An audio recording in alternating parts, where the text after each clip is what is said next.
नेताजी 150 साल हो गए हैं वंदे मातरम को। आज चर्चा भी होनी है सदन के अंदर, चल भी रही है। देखिए, वंदे मातरम जो है, जिसकी आज हमें 150 वर्ष हो गए जिसको गीत को रचे हुए, और वंदे मातरम एक प्रकार से आज़ादी का गीत था।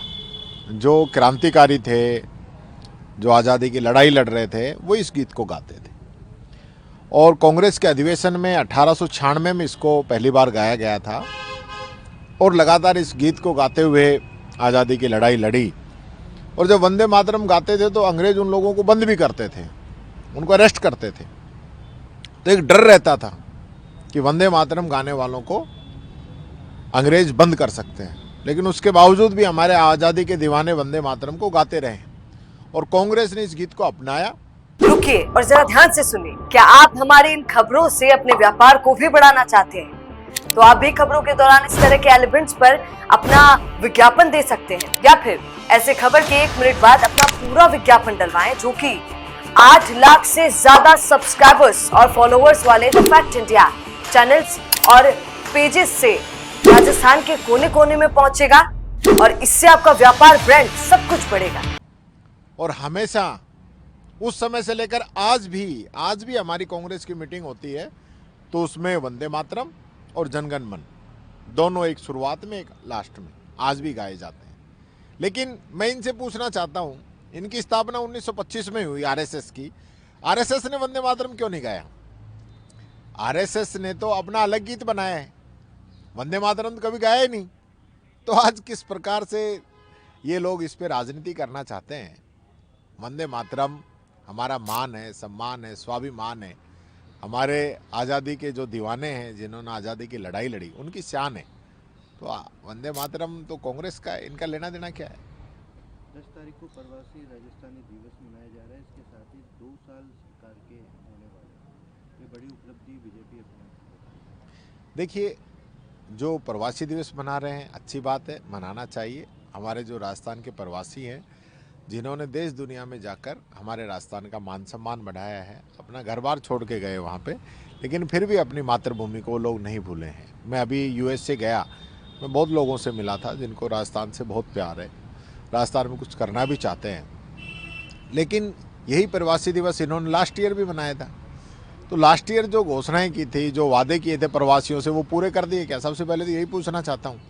जो वादा 15-15 दिन में पूरा करने का कहा था, वो आज तक तो पूरा हुआ नहीं है।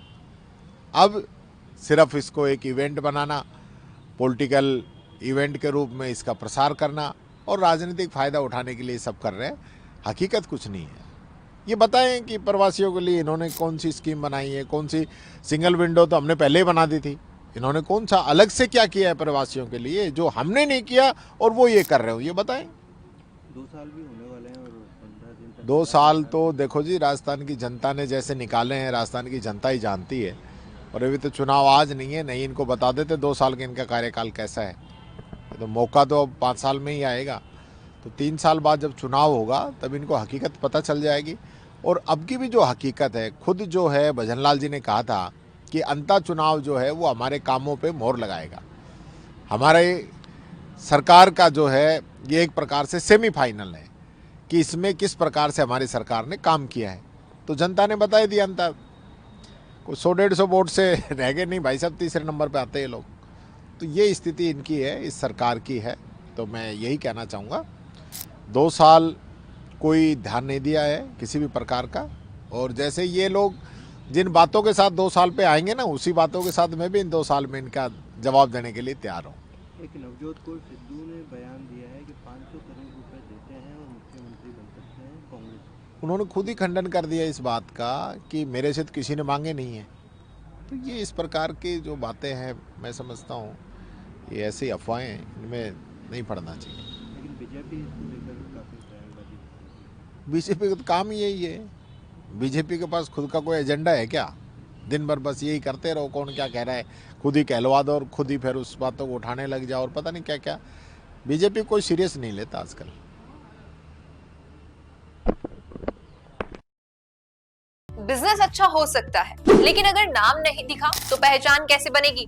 अब टेंशन छोड़िए, द फैक्ट इंडिया आपके बिजनेस को देगा वो पहचान जो पूरे राजस्थान में हर किसी तक पहुंचे। न्यूज चैनल पर विज्ञापन, पॉडकास्ट और प्रमोशन के जरिए आप सीधे 5 लाख सब्सक्राइबर और 10 करोड़ से ज्यादा व्यूज तक अपनी पहुंच बना सकते हैं। तो देर किस बात की, आज ही द फैक्ट इंडिया से जुड़िए और अपने बिजनेस को बनाइए हर घर का नाम।